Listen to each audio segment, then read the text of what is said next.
جو جو گلی کا نکڑ ہے سب گیٹ والا گھر باجی فرت کا، وہاں کام کرتی ہوں۔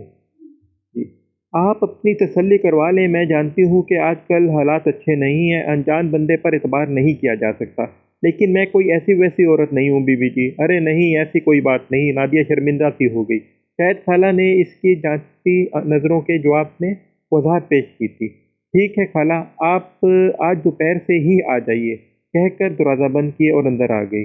وہ عورت اسے شریف اور ضرورت مند سی لگی، مگر دل ہی دل میں اس نے سوچ رکھا تھا کہ وہ فرد باجی کی طرف جا کر تصدیق ضرور کر لے گی، کیونکہ آج کل کی دور میں واقعی کسی پر اعتماد کرنا مشکل تھا۔ دوپہر کو خالہ آ گئی، بڑی دل جمی سے اس کے ساتھ سارا کام کروایا، اور شام کو اتنا تھک چکی تھی کہ فرد باجی کے گھر جانے کا اس سے نسرین خالہ کی بات پوچھنے کا ٹائم ہی نہ ملا، تو اس نے یہ کام اگلے دن پر چھوڑ دیا۔ اگلے دن احمد آفس جانے لگا تو چند گھنٹے بعد چمگادڑ والا قصہ رونما ہو گیا، جسے لے کر نادیہ خاصی پریشان تھی۔ اسے خالہ یہ بات بتائیں، یہ گھر کب سے بند پڑا ہے؟ کسی سوچ میں زیر اثر نادیہ نے پوچھ بیٹھی۔ کافی عرصے سے بند پڑا تھا، کوئی گاہک ہی نہیں لگتا تھا اس کا۔ محلے والے تو سب جانتے ہی تھے، کیونکہ اپنی ہی رو میں بولتے بولتے وہ اچانک خاموش ہو گئی۔ نادیہ ایک دم چونکی۔ کیا مطلب؟ کیا جانتے تھے محلے والے؟ اور اچانک کچھ بتاتے بتاتے آپ رک کیوں گئی خالہ؟ پتہ نہیں بی بی، آپ ایسی باتوں پر یقین کرتی بھی ہیں یا نہیں، مگر حقیقت تو یہی ہے کہ چند ثانیوں کے لیے وہ پھر رکی اور بولی، بس بی بی جی، یہاں تو کئی لوگ آئے اور کئی گئے۔ آپ سے پہلے جو باجی یہاں رہتی تھی، ان کے ساتھ بھی بہت برا ہوا۔ خدا جھوٹ نہ بلوائے، کئی عجیب و غریب واقعات تو میری آنکھوں کے سامنے رونما ہوئے تھے۔ بتاتے ہوئے خالہ اس کی طرف ہسکائی۔ اس کی آواز میں سرگوشی تھی اور بلند نہ تھی۔ وہ یوں بول رہی تھی کہ جیسے اور کوئی سننے کا نہ لے، اور اسے خطرہ ہو کہ کسی نے سن لیا تو اس کے ساتھ برا ہو سکتا ہے۔ نادیہ دہل کر رہ گئی کہ کیا وہ مشکل اتنا ہی بول۔ کہنے والے کہتے ہیں یہ گھر آسیب زدہ ہے، یہاں تو کوئی ٹکتا ہی نہیں، بڑے بڑے نقصان اٹھائے ہیں جی لوگوں نے یہاں رہ کر۔ میں نے تو خود ان گناہ گار آنکھوں سے دیکھا ہے۔ رابعہ باجی نے اپنے 3 بچے گنوا دیے۔ ہائے بیچاری، مجھے تو بڑا ترس آتا تھا جی ان کے حالت پر، نیم پاگل سی ہو گئی تھی۔ یقیناً یہ گھر آپ بڑے سستے داموں ملا ہوگا۔ ساری باتیں بتا کر اس نے قیاس سرائیاں کی، مگر نادیہ نے گھبرائی ہوئی آواز میں اتنا ہی کہا تھا۔ خالہ بول اٹھی، ہائے بیچاری باجی رابعہ۔ خالہ نے ایک ٹھنڈی سانس بھری اور پھر سے شروع ہو گئی۔ پہلے تو کئی دن گھروں کی دیواروں پر خون کے چھینٹے پڑتے رہے، بڑے بڑے عاملوں کو لایا گیا، مگر قسمت میں جو لکھا تھا وہ تو ہو کر ہی رہتا ہے۔ ایک رات ان کے تینوں بچے غائب ہو گئے۔ بڑا بیٹا 10 سال کا تھا، اس کی بیٹی 8 سال کی، اور سب سے چھوٹا بیٹا 5 سال کا۔ ہائے معصوم بچے! آج بھی سوچتی ہوں تو کلیجہ منہ کو آ جاتا ہے۔ کیا مطلب؟ کیا راتوں رات تینوں بچے خود بخود گھر سے غائب ہو گئے؟ نادیہ آلتی پالتی مارے صوفے پر بیٹھی خوف سے سمٹ کر رہ گئی، ایک ہاتھ سینے پر دھرا تھا۔ ارے ہاں تو اور کیا! صبح اٹھ کر دونوں میاں بیوی نے پاگلوں کی طرح انہیں ڈھونڈا، پورا گھر چھان مارا، مگر بچے تو کہیں نہ ملے۔ لیکن گھر کے پچھلے سین کا نقشہ کچھ اور ہی تھا۔ سین میں ایک ساتھ قطار میں تینوں بچوں کی قبریں بنی ہوئی تھی۔ ہائے نہیں! نادیہ کے منہ سے بے اختیار چیخ نکلی تھی۔ ارے آگے تو سنیے بی بی جی۔ رابعہ باجی تو خوف سے وہیں بے ہوش ہو گئی۔ ان کے شوہر نے پاگلوں کی طرح آگے بڑھ کر قبریں کھود ڈالی۔ ان کے تینوں بچے قبروں میں ملتہ حالت میں پڑے تھے۔ اف، کیا قیامت تھی جو ان دنوں ان پر ٹوٹی تھی! ہر آنکھ اشک بار تھی۔ خدا ایسا دکھ دشمن کو بھی نہ دے۔ خالہ نے کانوں کو ہاتھ لگا کر کہا، نادیہ کی تو حالت تھی کہ کاٹو تو لہو نہیں۔ ان کی زندگی پہلی بار بے اولاد ہونے پر اللہ کا شکر ادا کیا تھا۔ اس دن پہلی بار اس نے بے اولاد ہونے پر اللہ کا شکر ادا کیا تھا۔ بس بی بی جی، سنا ہے کوئی ایسا زبردست آسیب ہے یہاں جو کسی کو بسنے نہیں دیتا، اس گھر کو برباد کر کے رکھ دیتا ہے۔ خدا آپ لوگوں کو محفوظ رکھے۔ سکڑی سمٹی بیٹھی نادیہ سانس روکے آنکھیں پھاڑے خالہ کی باتیں سن رہی تھی، اور جب بچوں کا پوسٹ مارٹم کروائے گا تو یہ بات سامنے آئی کہ بچوں کی موت دم گھٹنے کی وجہ سے ہوئی ہے۔ اوہ میرے خدا! تو کیا بچوں کو زندہ سلامت قبر میں گاڑ دیا گیا تھا؟ نادیہ کے منہ سے بے اختیار نکلا۔ ہاں باجی، سب یہی خیال کرتے ہیں۔ اور بچوں کی المناک موت سے پہلے ایک دن پہلے میں نے رابعہ باجی کے بیڈ روم میں جو منظر دیکھا تھا، میری تو جان نکل گئی تھی۔ جی کیا؟ کیا دیکھا خالہ آپ نے؟ ایک صبح میں صفائی کرنے باجی کے بیڈ روم میں گئی تو کیا دیکھتی ہوں کہ عین بستر کے درمیان میں ایک کالا سر کٹا کتا پڑا تھا اور پورے بیڈ روم میں تازہ خون پھیلا ہوا تھا۔ میں نے الٹے قدموں واپس بھاگی اور رابعہ باجی کو اس وقت کچن میں تھی۔ خالہ ابھی بات کر ہی رہی تھی کہ باجی اس وقت کچن میں تھی۔ خالہ ابھی بات کر ہی رہی تھی کہ بیرونی دروازے کی گھنٹی بجی۔ گھنٹی بجنے کا مخصوص اسٹائل احمر کا ہی تھا۔ میں کھولتی ہوں دروازہ۔ خالہ بات ادھوری چھوڑ کر اٹھ کھڑی ہوئی۔ نہیں نہیں خالہ، میں کھولتی ہوں، بلکہ ہم دونوں اکٹھے چلتے ہیں۔ ہمارے خوف کے نادیہ فوراً اٹھ کھڑی ہوئی، کیونکہ 2 منٹ میں تنہا بیٹھنا بھی اس کے لیے بڑا مشکل ہو رہا تھا۔ احمر کے آنے پر نادیہ نے خالہ کو چھٹی دی اور خود احمر کے لیے کمرے میں آ گئی۔ کمرے میں آ کر اس نے احمر سے کہا، احمر ہم سے تو بہت بڑی غلطی ہو گئی ہے جو یہ گھر خرید لیا۔ پریشانی اور خوف سے اس کی آواز کپ کپ آ رہی تھی۔ ارے یار، کیا ہو گیا ہے تمہیں؟ ایک چمگادڑ کو لے کر تم اتنا سیریس ہو رہی ہو؟ میں بھی بھاگم بھاگ آیا آفس سے۔ پتہ نہیں محترمہ کو کیا ہو گیا ہے۔ کیا زندگی میں کبھی چمگادڑ نہیں دیکھی تم نے؟ ارے یہ بات نہیں ہے، میں نے کبھی چمگادڑ نہیں دیکھی یا چمگادڑ سے ڈر گئی۔ سوال یہ اٹھتا ہے کہ آخر چمگادڑ آئی کہاں سے اور پھر غائب کہاں ہو گئی؟ چمگادڑ ہی تھی، کوئی ہاتھی تو نہیں تھا جو کچن میں گھر میں داخل نہیں ہو سکتا۔ اور غائب ہونے کا کیا مطلب ہے؟ ارے بھائی، اڑ گئی ہوگی ادھر ادھر کہیں۔ تم پڑھی لکھی عورت ہو، دل میں ایسے وہم کیوں پال رہی ہو؟ احمد نے اسے سمجھانے کی کوشش کی تو اس نے خالہ نسرین کی بتائی ساری باتیں اس کے گوشوار کر دی۔ ارے یہ خالہ تمہیں حوصلہ دینے کے بجائے تمہیں ڈراتی رہی ہیں کیا؟ عجیب جاہل عورت ہے، وہ غصے سے بولا۔ اور حیرت مجھے اس بات کی ہے کہ تم نے بھی اس کی ان پڑھ، ضعیف القطع عورت کی باتوں پر یقین کر لیا۔ کمال ہے بھائی۔ یہ بات تو مانتی ہوں کہ وہ ان پڑھ عورت ہے، مگر اس نے مجھے بڑا حوصلہ دیا ہے احمد۔ وہ نہ ہوتی تو شاید میں بے ہوش ہو پڑی ہوتی۔ اس وقت خالہ کی موجودگی میں میرا دل میں بڑا حوصلہ پیدا ہوا۔ میرا دل کہتا ہے کہ خالہ کی ساری باتیں جھوٹی یا فرضی ہرگز نہیں ہیں۔ بھلا وہ کوئی میری دشمن ہے جو ایسے فرضی واقعات گھڑ گھڑ کر مجھے سنائیں گی؟ کچھ تو ہے ان واقعات کے پس پردہ۔ یار، تمہارے منہ سے ایسی باتیں سوٹ نہیں کرتی۔ تم تو ایک ایجوکیٹڈ عورت ہو۔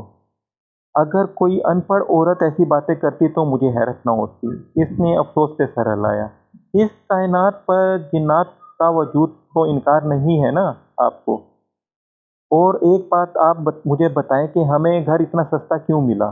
کیا آپ نہیں جانتے کہ اس علاقے میں زمین کا کیا ریٹ ہے؟ اور اس حساب سے تو یہ گھر ہمیں کوڑیوں کے مول ملا ہے۔ آخر کیوں؟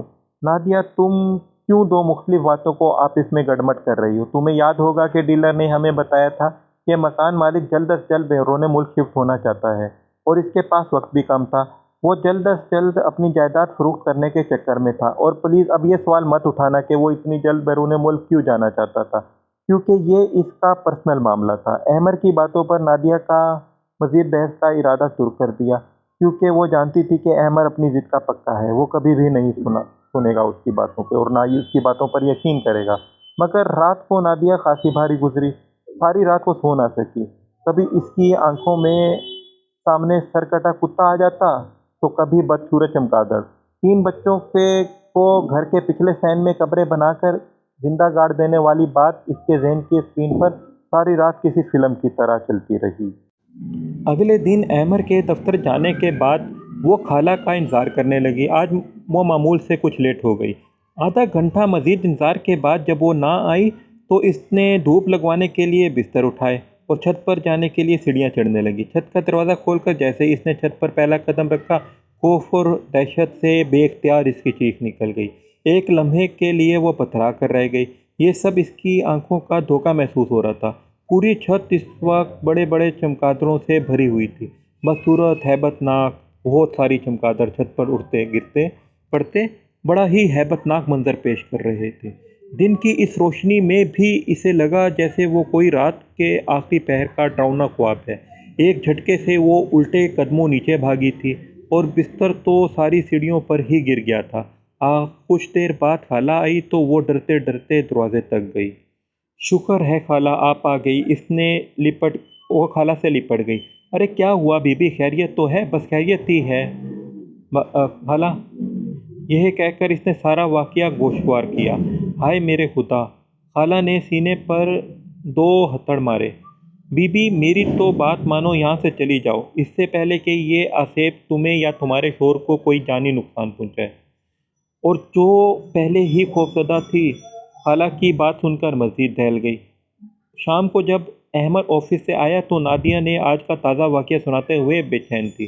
اس نے خاموشی سے سارا واقعہ سنایا اور دل ہی دل میں وہ سوچ رہا تھا کہ نادیہ کو وہم ہو چلا ہے، اور اس وہم کا علاج سوائے تسلی کے اور کچھ نہیں۔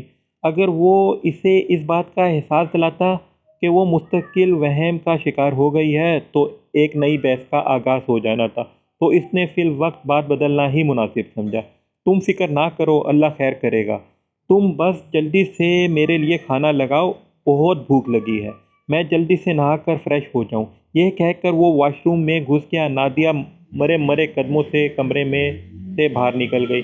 15 منٹ بعد جب وہ واش روم سے باہر نکلا تو ششت بغیر رہ گیا۔ اٹیچ واش روم کی دہلیز پر قدم رکھتے وقت ساکت تھا۔ 15 منٹ کے بعد جب وہ واش روم سے باہر نکلا تو ششتا رہ گیا۔ اٹیچ واش روم کی دہلیز پر قدم رکھے وہ ساکت کھڑا تھا۔ بستر کی چادر جو 15 منٹ پہلے بے داغ تھی، اب اس پر جا بجا تازہ خون کے دھبے تھے۔ وہ ٹھہرے ٹھہرے قدموں سے آگے بڑھا اور خون کے تازہ سرخ قطرے اور انگشت شہادت سے اسے چھوا۔ چند لمحے بغور دیکھتا رہا۔ یکا یک اسے احساس ہوا کہ خون اس کی انگلی کے پورے سے بہہ رہا ہے، بالکل اس جگہ سے جہاں سے اس نے بستر پر خون کو چھوا تھا۔ اس نے کندھے پر پڑے ٹاول سے اپنی انگلی صاف کی، مگر خون دوبارہ بہنا شروع ہو گیا۔ کبھی وہ حیرت سے اپنی انگلی سے بہتے خون کو دیکھتا اور کبھی بستر پر موجود خون کی چھینٹوں کو۔ یہ وہم ہرگز نہ تھا۔ اگر یہی بات اسے نادیہ بتاتی تو ہرگز یقین نہ کرتا اور اس کا وہم قرار دے دیتا، مگر اس غیر معمولی نوعیت کے واقعے نے فی الوقت اس کے حواس منجمد کر دیے تھے۔ کھانا تیار ہے، احمد آ جائیں، میں کب سے آپ کا ویٹ کر رہی ہوں، اپنی ہی رو میں بولتی چلی گئی اور اندر داخل ہوئی، لیکن اندر کا منظر دیکھ کر اس کی زبان کو تالو سے چپک کر رہ گئی۔ جب تک خالہ نہ آ جائیں آپ مجھے اکیلا چھوڑ کر آفس نہ جائیے گا۔ اگلے دن صبح کے ناشتے کے بعد نادیہ نے اسے بڑی فکر مندی سے کہا تھا۔ وہ رات دونوں نے تقریباً جاگتے ہی گزاری تھی۔ فکر نہ کرو، میں تب ہی جاؤں گا جب خالہ آ جائے گی، تمہیں اکیلا چھوڑ کر نہیں جاتا، اس نے تسلی دی۔ اور پلیز احمد، کوئی اور گھر دیکھیں، ہمیں جلد از جلد اس گھر کو چھوڑنا ہوگا۔ پہلے سے آپ میری بات کا یقین نہیں کرتے تھے، مگر اب تو آپ نے خود اپنی آنکھوں سے دیکھ لیا ہے، اس گھر میں کیسے کیسے عجیب و غریب واقعات رونما ہو رہے ہیں۔ تم فکر نہ کرو، میں کچھ کرتا ہوں۔ اس وقت بیرونی دروازے کی گھنٹی بجی۔ لگتا ہے خالہ آ گئی، نادیہ کہتی اٹھ کھڑی ہوئی۔ شہروز اس کولیگ کے ہونے والے کے ساتھ ساتھ کچھ اچھا دوست بھی تھا۔ شہروز اس کا کولیگ ہونے کے ساتھ ساتھ اس کا اچھا دوست بھی تھا۔ آفس میں آ کر چند ضروری کام نمٹانے کے بعد وہ شہروز کو کابن میں چلا آیا اور سارے واقعات منو ان اس کے گوشوار کیے۔ وہ خاموشی سے سب سنتا رہا، پھر بولا، بات تو خاصی تشویشناک ہے، میں ایک بابا کو جانتا ہوں، مجھے پوری امید ہے کہ وہ اس سلسلے میں تمہاری ضرور مدد کریں گے۔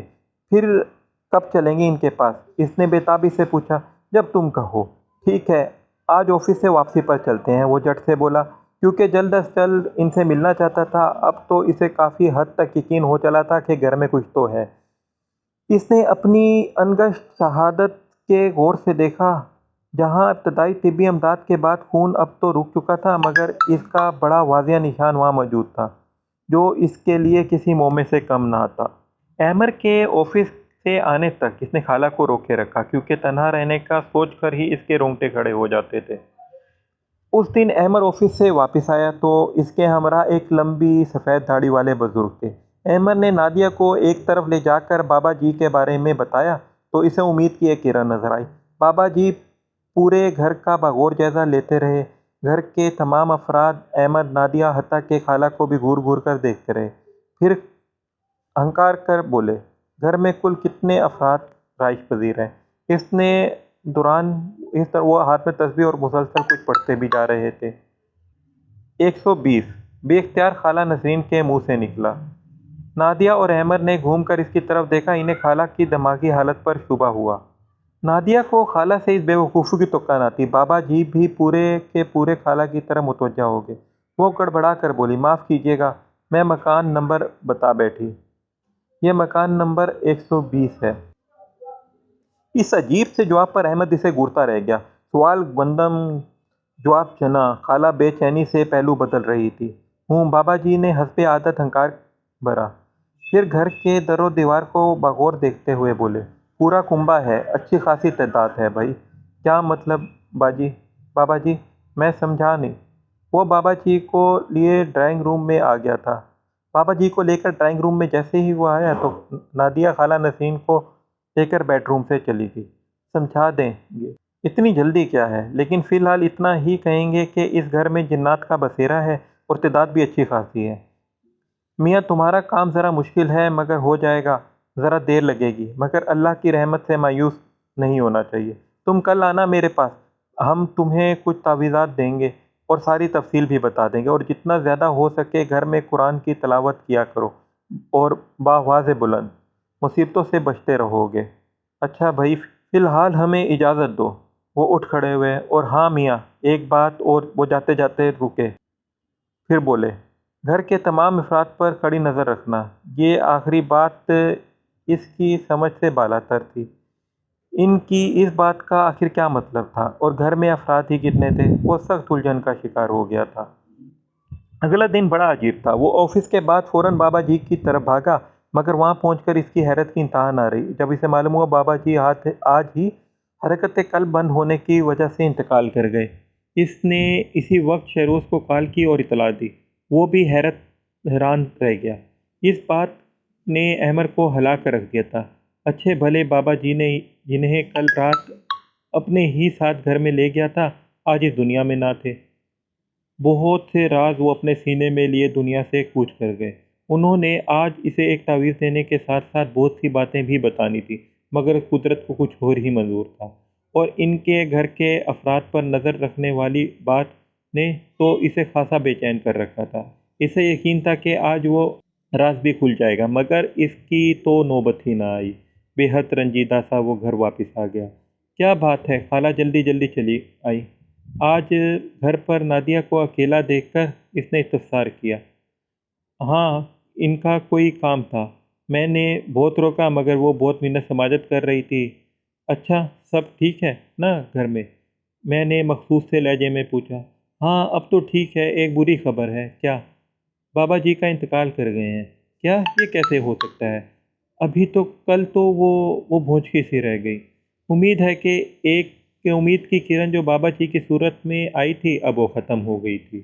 اب کیا ہوگا؟ سینے پر ہاتھ رکھے وہ پوچھ رہی تھی۔ اللہ خیر کرے گا، وہ مالک ہے، کوئی نہ کوئی راستہ ضرور نکالے گا۔ احمد نے حسب معمول تسلی دی، مگر نادیہ کی پریشانی رتی برابر فرق نہ آیا۔ اگلے 2 دن خالہ نسرین غائب تھی۔ وہ دونوں حیران تھے کہ آخر وہ بغیر اطلاع کیے کہاں چلی گئی ہیں۔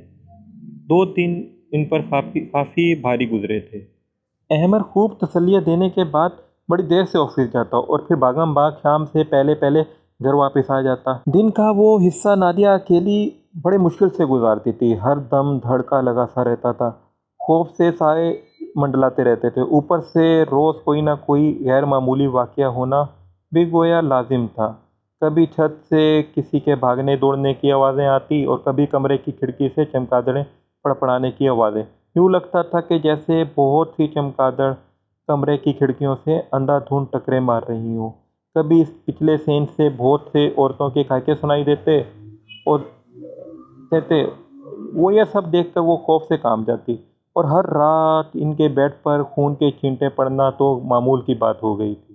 دونوں کی زندگی اجیرن ہو گئی تھی۔ تیسرے دن ان کے اعصاب جواب دے گئے، برداشت اور ہمت ختم ہو گئی۔ اسے یاد آئے کہ خالہ نے بتایا تھا کہ وہ گلی کے نکڑ پر فرد باجی کے گھر میں بھی کام کرتی ہے۔ گھر میں ہونے والے پراسرار واقعات میں پھنس کر دماغ ایسا معاف ہوا تھا کہ وہ اب تک ان کے گھر نہ جا سکی تھی۔ تیسرے دن عامر کے آفس جاتے ہی وہ نکل کھڑی اور فرد باجی کو اپنا تعارف کرانے کے بعد اس نے خالہ نسرین کے بارے میں پوچھا۔ وہ حیرت سے بولی، میں تو ہمیشہ سے ہی سارے گھر کا کام خود کرتی ہوں، آج تک تو کوئی کام والی نہیں لگوائی۔ کیا وہ شائستہ رہے گی؟ تو کیا آپ کو خالہ نسرین کو نہیں جانتی؟ نہیں تو میں تو کبھی نہیں یہ نام سنا، اور اس محلے میں تو جو 2-3 عورتیں مختلف گھروں میں کام کرتی ہیں ان کو تو میں اچھی طرح جانتی ہوں۔ مجھے تو اس محلے میں رہتے ہوئے 15 سال سے زیادہ عرصہ ہو گیا ہے۔ فرد باجی نے باتیں سن کر اس کے پیروں تلے زمین نکل گئی۔ پھر خالہ نسرین کون تھی؟ کہاں سے آئی تھی اور کہاں گئی؟ وہ حیرت اور خوف سے ڈوبی ڈوبی گھر آ گئی۔ اس وقت وہ اتنی حواس باختہ تھی کہ بیرونی دروازے کا لاک کرنے کا بھی ہوش نہ رہا۔ اندر داخل ہوتے ہی اس کے قدم جیسے زمین نے جکڑ لیے۔ اسے یوں لگا کہ وہ پتھر کی ہو گئی ہے۔ لاؤنج میں صوفے پر خالہ نسرین براجمان تھی۔ وہ حیران تھی۔ اول تو خالہ نے بڑی کبھی اتنی جرأت نہ تھی کہ وہ صوفے پر اتنے اچھے طریقے سے بیٹھ سکیں۔ دوسرا سوال یہ اٹھتا تھا کہ خالہ اندر کیسے آئی جبکہ دروازہ باہر سے بند تھا؟ فرد باجی اور وہ تو فرد باجی کے گھر گئی تھی۔ خالہ آپ اندر کیسے؟ وہ بمشکل اتنا ہی بول پائی تھی۔ جواباً خالہ نے عجیب و غریب انداز میں زور کہکا لگایا۔ یہ ایک غیر انسانی کہکا تھا۔ نادیہ کا دل بند ہونے لگا۔ دیکھتے دیکھتے خالہ کی شکل تبدیل ہونے لگی۔ اس کی آنکھوں پھیل کر کانوں تک کھنچ گئی۔ نچلا جبڑا کھل گیا اور یوں لٹک رہا تھا کہ جیسے فالج ہو۔ نادیہ مارے خوف کے بے ہوش ہونے ہی کے قریب تھی کہ یہ مناظر کسی قیامت سے کم نہ تھے۔ یہ گھر ہمارا ہے۔ ہم نے تمہیں بہت دفعہ سمجھانے کی کوشش کی کہ چلی جاؤ یہاں سے اپنے شوہر کو لے کر، گھر چھوڑ کر اور یہ مکان، مگر تم لوگ نہیں سمجھے اور تم لوگ چلے تھے کہ ہمیں یہاں سے نکلوانے۔ ہاں کہاں گیا تمہارا بابا؟ اس کی بھی چھٹی کرا دی ہم نے۔ جو بھی ہمارے راستے میں آیا زندہ نہ بچ سکا۔ شکل کے ساتھ ساتھ خالہ کی آواز بھی بدلی ہو گئی تھی۔ نادیہ آنکھیں پھاڑے دیکھ رہی تھی اور یہ سب کچھ سن رہی تھی۔ اسے سب کے کسی ڈراؤنے خواب سے کم نہیں لگ رہا تھا۔ اچانک گھر کے پچھلے صحن میں شور کی آواز سنائی دینے لگی اور پھر یکا یک بہت سی خوفناک شکلوں والی عورتیں اور عجیب و غریب ہیبت والے بے دھڑ ادھڑ لاؤنج میں اندر داخل ہونے لگے۔ دیکھتے ہی دیکھتے پورا لاؤنج غیر انسانی مخلوق سے بھر گیا۔ پچھلے صحن سے مسلسل عجیب و غریب آوازیں آ رہی تھیں، جیسے وہاں ابھی بھی بہت سی لوگ موجود ہوں۔ وہ وہاں سے بھاگ جانا چاہتی تھی مگر اس کی ٹانگوں میں تو جیسے جان ہی نہ رہی تھی۔ فقط چہرہ وہ بمشکل دیوار کا سہارا لے کر خود کو گرنے سے بچا پائی تھی۔ وہ عورت جس نے خالہ نسرین کے نام پر انسانی روپ دھار رکھا تھا اچانک نادیہ کے بہت قریب آ گئی۔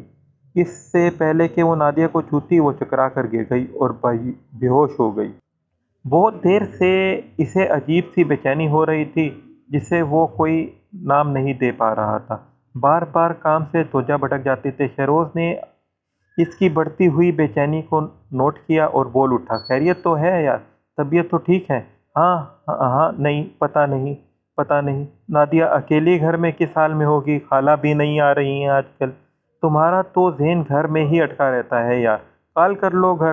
شہروز کے کہنے پر اس نے گھر میں کال کی مگر نادیہ فون نہیں اٹھا رہی تھی۔